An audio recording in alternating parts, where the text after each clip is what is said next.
Thank you. 75% of brands could disappear tomorrow and no one would care. That's the inconvenient truth, and an existential wake-up call for brands, which you guys all represent. The world isn't just evolving, it's changing at breakneck speed, from geopolitics to the economy, technology, AI, culture, and beyond. People are finding new ways to thrive and survive, and they're looking for brands to move with them. Most aren't. They're boring, playing it safe, sticking to the old rules, and failing as a result. Bold marketers are tearing up the rulebook, doing things differently, and building brands relevant for a world that doesn't wait. In this new era, dynamic adaptability is the antidote to boring. So ladies and gents, here is Mark Sinnott, Global Chief Strategy, Data and Innovation Officer for the Havas Creative Network. Mark. Okay. Hello, hello. Good morning, Madfest. How are we? We good? Can you hear me? Welcome to my own silent disco, by the looks of things. How was yesterday? It seemed very hot yesterday. Yeah? I think it's a little cooler today, so people are a little calmer, which is good.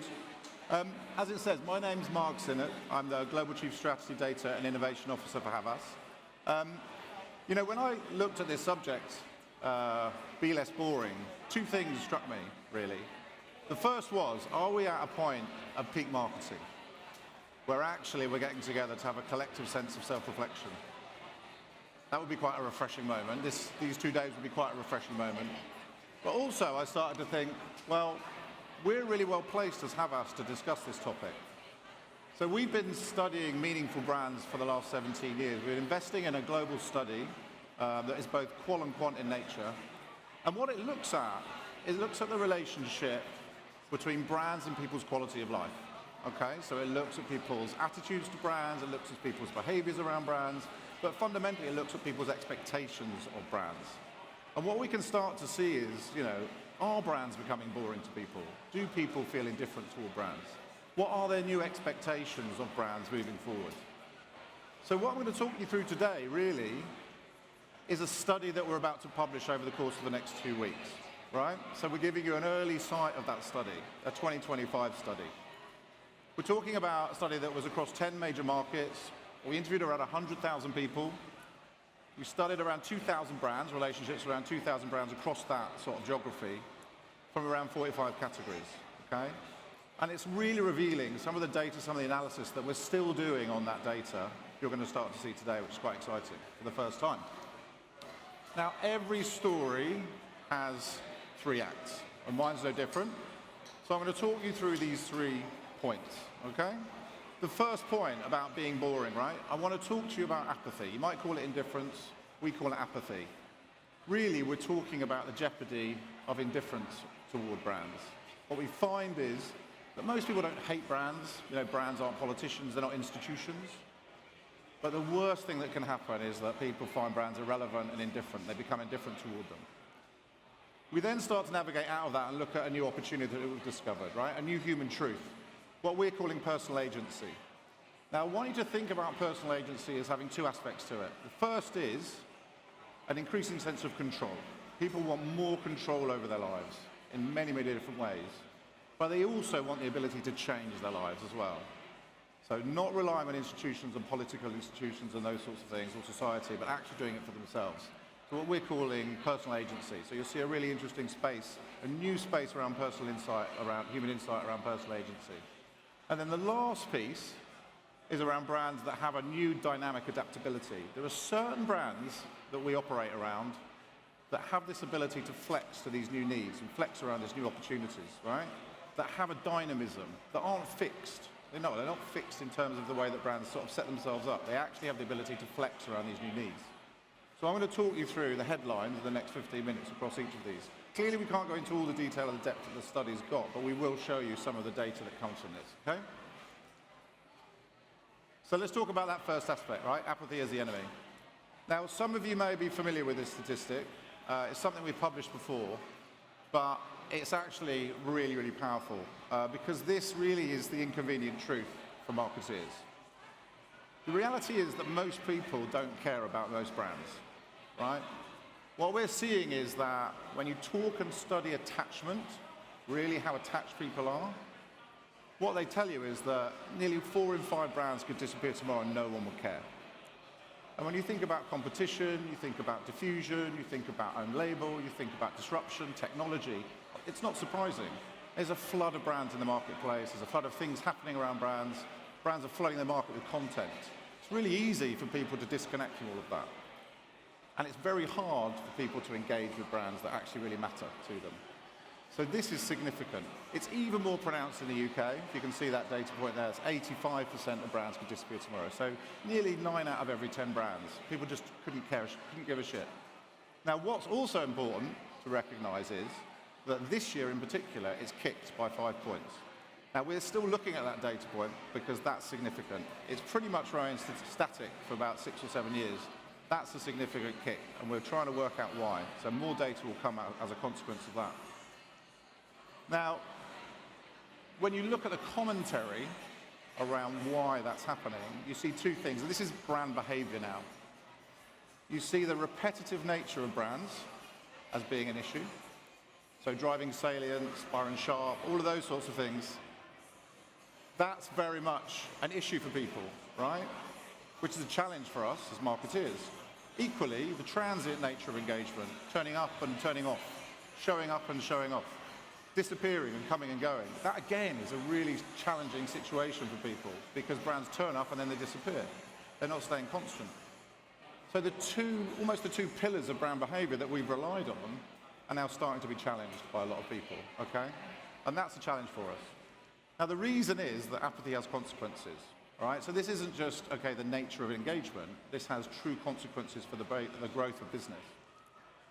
Because when you look at it, those brands that are struggling with engagement and attachment, they get cancelled more easily than other brands. So 2/3 of people are saying that they're much more happy to cancel a brand if it makes a mistake. So there's very little patience in the market. And nearly half of people saying that, if you make a mistake or I have a negative experience, I'll write about it. So people are super quick to jump in on negative experience or poor behavior. The other thing that happens is that loyalty becomes really hard to win or earn. So again, 2/3 find it easy to switch. For those brands they have very low attachment to, it's really easy to switch out, to find something that's more cost-effective or convenient. And then these 2 statistics, which are new statistics for us, say something even more important, which is when people don't feel like this brand respects them or respects the planet or society, or when it seems to not share the same views or values, they'll switch off from that brand as well. Now, what's interesting about those 2 statistics is those relate to brand narratives, right? Those 2 statistics are things that brands normally have to handle through communications. So if you can't get your story across, if you can't get your message across about that, it forces people to disengage. So attachment and apathy are real challenges for people. So if apathy is the issue, now let's talk about where the opportunity lies. And what I want to talk about is this area called personal agency, which is a really powerful new human insight that we've unlocked through this data. First thing, what do we mean about personal agency? How do we articulate it? It's really interesting to sort of stand there and sort of establish that first. So personal agency is the capacity to act independently, make free choices and shape one's own life. So that's about control. So when you think about control, taking control of one's own life. The next bit is a sense of being the author of one's actions, guided by intentional autonomy and the belief in one's ability to create change. So the ability to change. So control and change are the 2 dynamics within personal agency. That's what people want out of life today. The important thing is, where does it come from? All right, so if you track back across our study over the last 4 or 5 years, what we have a consistent sense of is that people live in this bubble of uncertainty and insecurity, right? Post-COVID, everyone thinks the world's going in the wrong direction, pretty much. Everyone thinks that politics and societal issues are in crisis. And everyone thinks that there's so much disinformation, it's hard to know what's true. The challenge is, we've all been conditioned to live within this uncertain and insecure environment. So we've learned how to operate, we're sort of learning how to operate in a world that we can't control. Society, we can't influence and control this world. Counterpoint to that, and paradoxically, when we look at happiness and optimism, right, it's the opposite. In a world that's in crisis, when you ask people about their own personal happiness and personal sense of optimism, they're scoring 7 out of 10. Right? They're saying, you know what, my own personal happiness, my own personal optimism, I feel good about my life. I feel pretty optimistic about my life. And we were like looking at this going, how can there be a crisis in one hand? How can people feel there's a sort of like, there's danger and threat, but at the same time, we're very happy and optimistic about their own lives? It's this sense of personal control that comes back. What we're finding is that the closer you get to the ability to control and make change in your own life, the happier and more optimistic you are, right? So 2/3 feel that their own future is bright and full of opportunities. So despite all of that happening, I think the world's going in the wrong direction, but my life's going in the right direction. And this is a really interesting dynamic we need to accept and understand. In fact, technology is both the enemy and the opportunity. So half say technology is creating new exciting possibilities for me, whilst they're also saying it's leading to disinformation. So these two facts remain true, right? The world at large is in trouble, but my own world is something I can start to control and take charge of, right? And make change in my life. And this is what we mean by personal agency. It's really powerful and important. Now we click into us as consumers, because this is where people are starting to exhibit even more control, even more personal agency. And this is where it gets interesting from us as brands. Because people are starting to give way more consideration and caution about what they buy. They're exhibiting way more control about their purchase behaviors. They're choosing to reuse, rent, or buy second-hand, so they're involving themselves in the circular economy. That's nearly half of everyone that we interviewed around the world. And I'll pay more for products that use sustainable materials. So we're starting to see people making really active, conscious decisions about the sort of lives they want to lead through the things they're buying and the services they're involving themselves in. And then you click that on into the way that that then influences and changes the quality of their lives, and it starts to double down for you, right? So from 2024 to 2025, what we're seeing is that people are saying they're limiting more screen time, they're connecting with people more, they're spending more time in nature, getting a better work-life balance, wasting less, being more physically active, making better nutritional choices and tracking their health. So in every sort of aspect of their personal lives, they're starting to make change. So if you think about brands and services and products, they're picking and choosing the brands that they're actually then applying to their lives and making those changes. So I would suggest that the way to get away from that apathy is to start seeing products and services through the lens of personal agency. How can you dial your products and services into the ability for people to not only take control of their lives, but also fundamentally to make really powerful changes in their lives? Because you've got 77% agreeing with at least two of these statistics, facts, and at least 2/3 agreeing with 3 of these statements. So people are wanting to take control and wanting to change their lives for the better, okay? Where this gets you really is an increased demand from brands to enable more personal agency. And again, we've got at least 2/3 agreeing with one or more of these statements. Whether that's needs as a consumer, help me make my day-to-day life easier, help me save time, help me save money. Whether that's needs as a human, help me show more humanity and be more generous. Help me improve and support consumers' health and well-being, help me get healthier. Or me as a citizen. So through my purchase behavior, how can I show that I'm doing more for the planet? How can you use your influence to affect change? So again, we're starting to see dimensions where people are buying and making very discerning choices with the brands they want, that only they're taking control and actually they're making that change.